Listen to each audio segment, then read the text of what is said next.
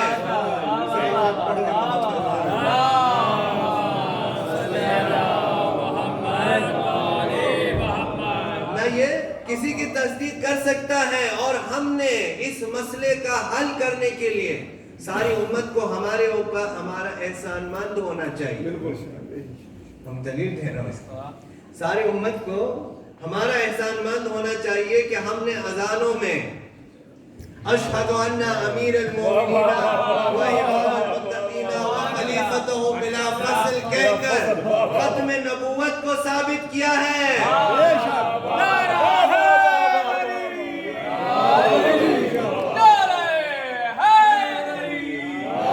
ہم نے ختم نبوت کو ثابت کیا ہے. جب خلیفۃ بلا فصل ہو گیا تو اب کوئی نبی نہیں آ سکتا.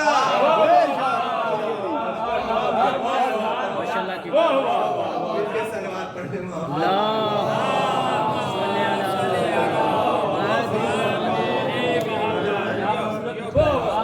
جب ہم نے اذان میں اعلان کر دیا تو اس سے یہ ثابت کر دیا کہ اب کوئی خلیفہ تو بنا جب خلیفہ بلا فصل حضور کا آ گیا تو اب کوئی نبی نہیں آ سکتا.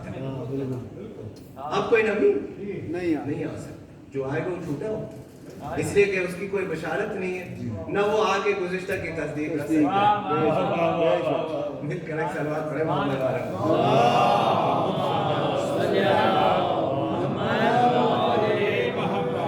سلسلہ امامت ہے یہ ہمیشہ اپنے وجود سے, اپنے عمل سے, اپنے فعل سے, اپنے قول سے ثابت کیا کہ ہم ہمیشہ ختم نبوت, اور ختم نبوت کیا قرآن کی آیت ہے نا یہ سب. محمد ابا احد من رجالکم ولکن رسول اللہ وخاتم النبیین, یہ تو قرآن کی آیت. تو یعنی جب بھی قرآن کے اوپر حرف آئے گا یا قرآن کی کسی بات پہ حرف آئے گا تو نبی کا سچا جانشین ہی دفاع کرنے کے لیے, نبی کا سچا جانشین ہی اس چیز کا دفاع کر سکتا ہے, کرے گا. مل کر ایک صلوات پڑھیں محمد.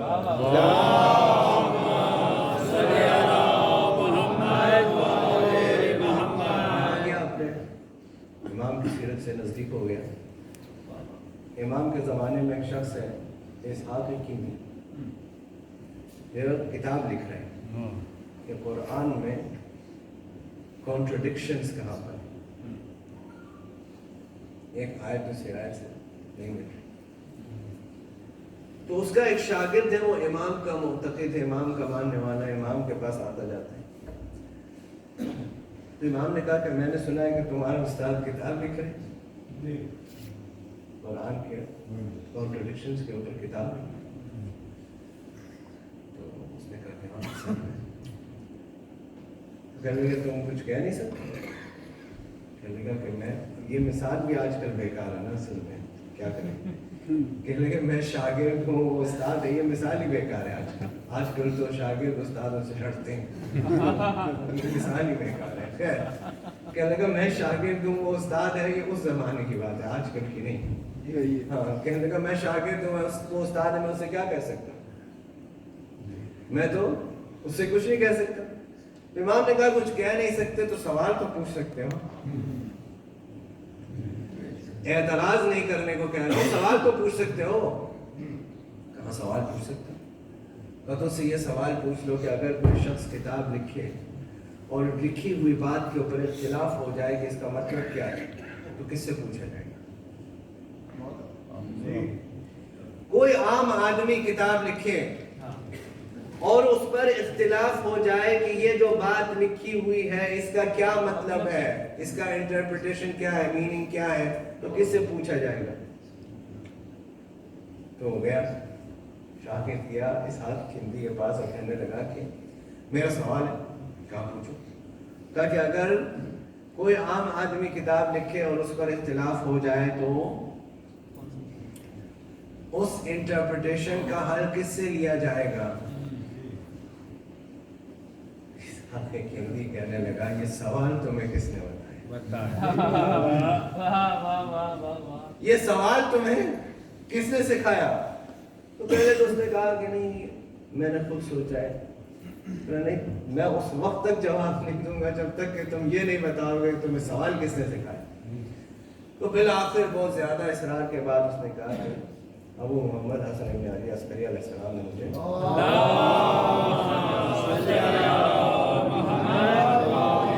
آپ نے مجھے یہ سوال سکھایا، تعلیم کیا.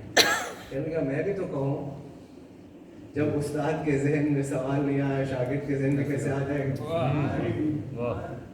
جب استاد کے ذہن میں نہیں آئی بات تو شاگرد کے ذہن میں کیسے آ جائے گی؟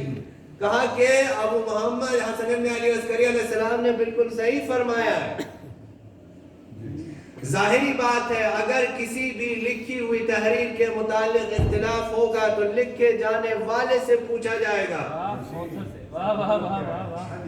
لکھے جانے والے سے پوچھا جائے گا. تو اب قرآن میں اگر کوئی اختلاف ہوگا تو یا تو اللہ سے پوچھا جائے گا یا اللہ کے بنائے ہوئے سے پوچھا جائے گا.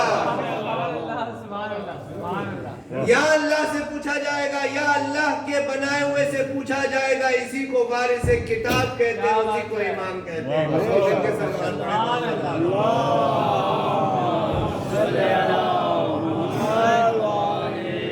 اسی کو وارث کتاب کہتے ہیں، اسی کو امام کہتے ہیں.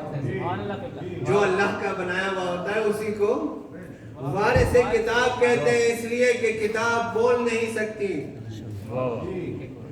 اللہ نے امام کو بنایا اس لیے ہے کہ وہ کتاب کے معانی کو سمجھائے.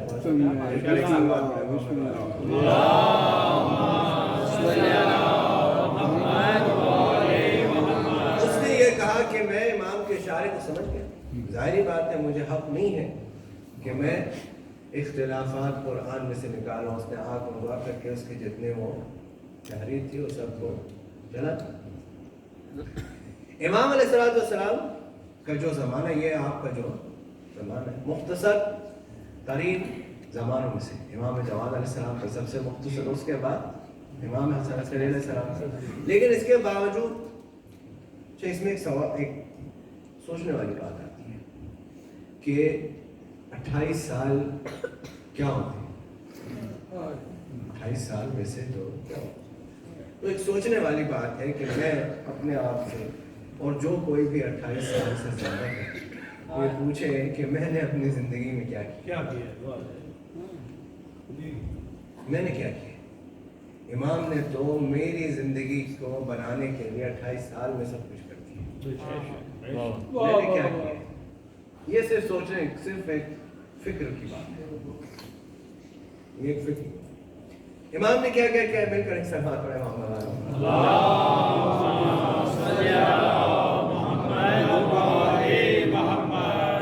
مولا پاک پر بابا سے بلند نعرہ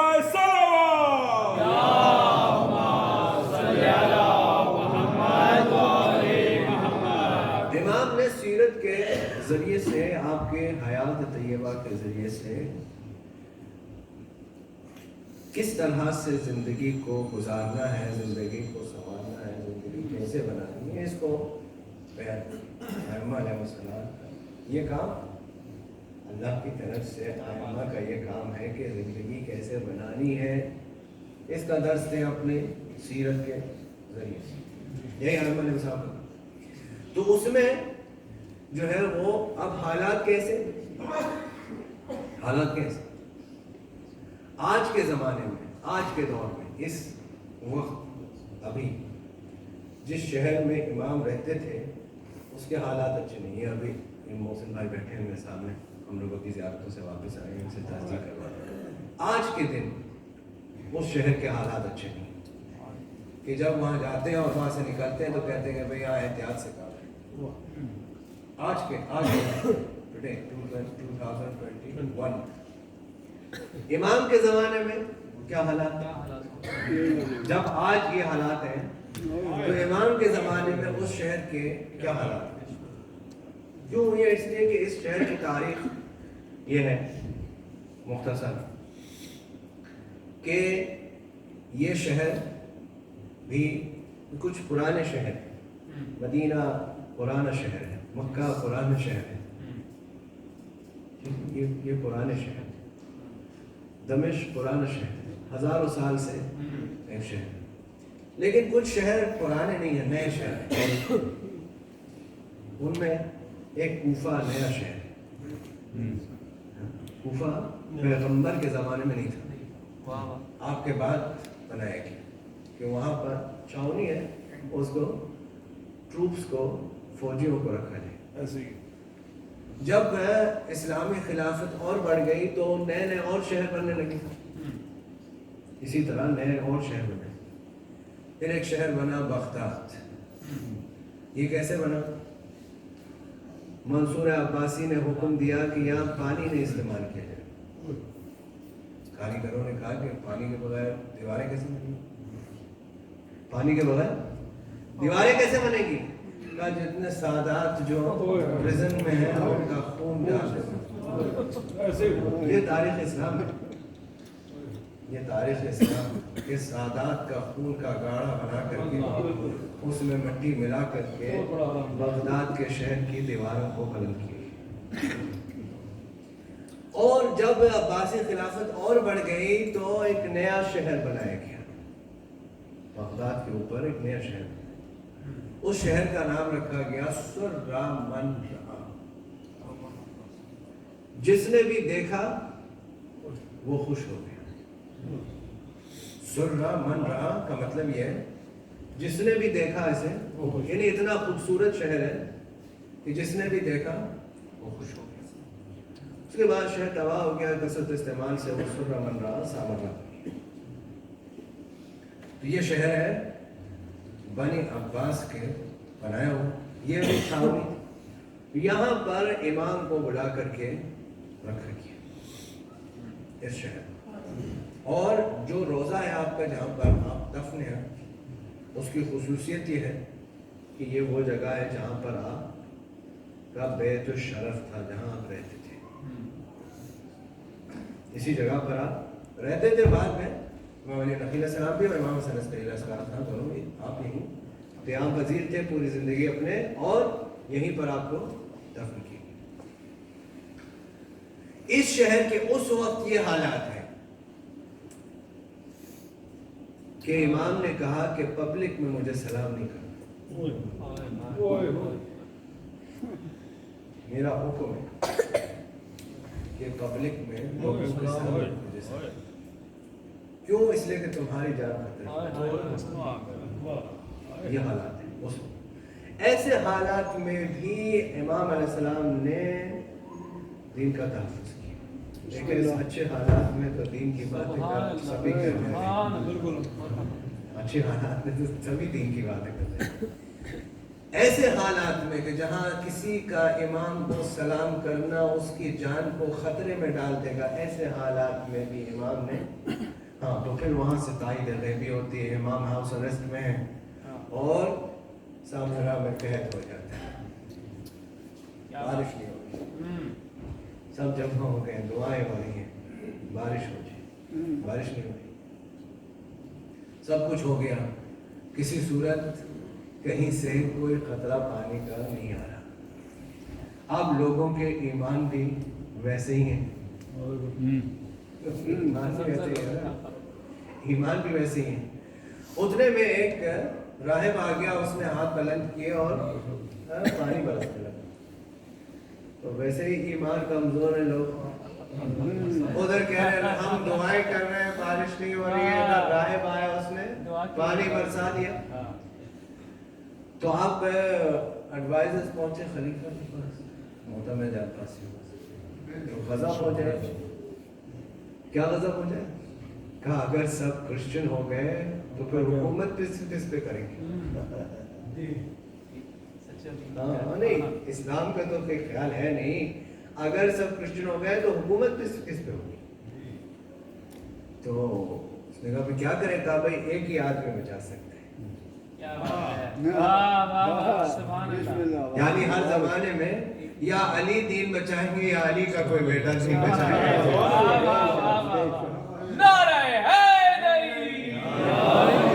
یا علی بچائیں گے یا علی کا بیٹا بچائے گا۔ کہا بلا لو ان کو، امام کو بلا لیا، اس نے ہاتھ بلند کیا، امام نے کہا اس کے ہاتھ میں جو ہے وہ لے لو، اس کے ہاتھ میں وہ لے لی۔ اب اس نے ہاتھ بلند کیے تو اب بارش نہیں ہو رہی۔ تو امام نے کہا کہ یہ ایک نبی خدا کی ہڈی ہے کہ جس کو اگر آسمان کی طرف بلند کیا جائے تو رحمت خدا جوش میں آ جاتی ہے۔ سبحان اللہ۔ یہ ایک کسی گزشتہ نبی کی ہڈی ہے، تو میں نبی آخر کا خون اور گوشت ہوں، مجھے کسی ہڈی کی ضرورت نہیں ہے، مجھے کسی ہڈی کی ضرورت نہیں۔ تو امام نے کہا اور یہ بھی پریشان نہیں ہو کہ ایک دم سے بارش ہونے لگی، جب آخری آدمی گھر میں داخل ہو جائے گا تب بارش ہوگی۔ کیا بات ہے، صاحب الامر کا یہی مطلب ہے، صاحب الامر کا یہی مطلب ہے کہ اس کے ہاتھ میں سارا امر ہے، اس کے ہاتھ میں سارا امر ہے، سارا اختیار ہے۔ جب ہماری آپ کی زندگی اس کے ہاتھ میں ہے تو بارش تو بہت چھوٹی سی چیز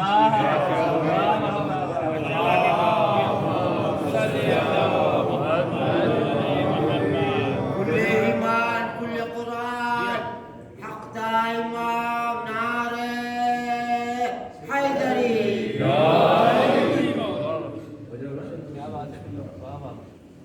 تو اب امام نے بارش کی دعا کی، بادل آ گئے، کہا کہ گھر میں چلے جانا آرام سے، اس کے بعد بارش آئی، لیکن اب کسی نے دیکھا نہیں تھا۔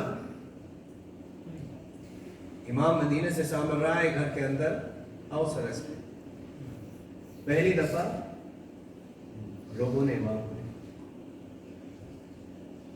تو انہوں نے پوچھا کہ یہ سب تو ٹھیک ہے، بارش ہو گئی، بڑا اچھا کام ہو گیا، قحط ختم ہو گیا، لیکن یہ جوان کون ہے؟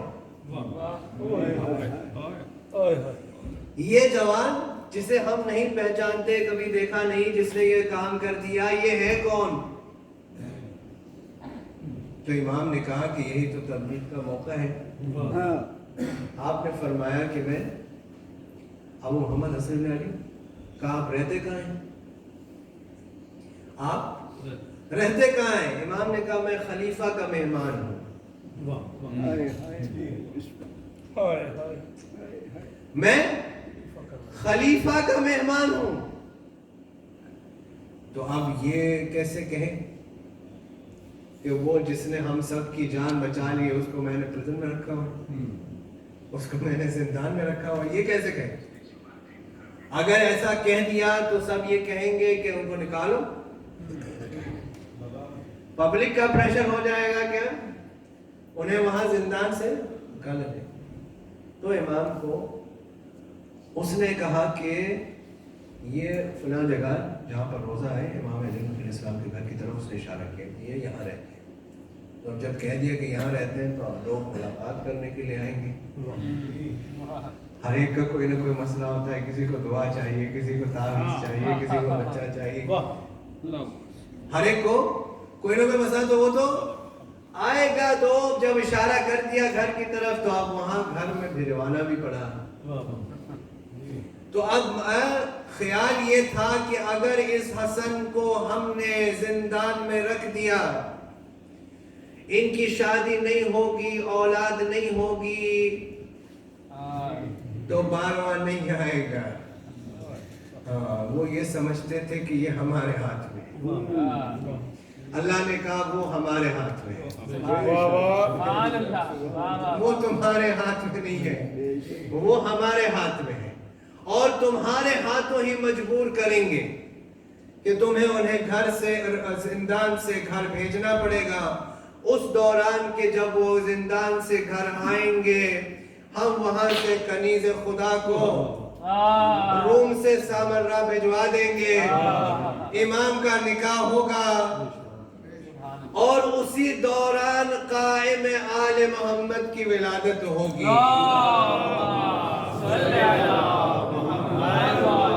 اس لیے کہ زندان میں ڈالنا تمہارے اختیار میں تھا،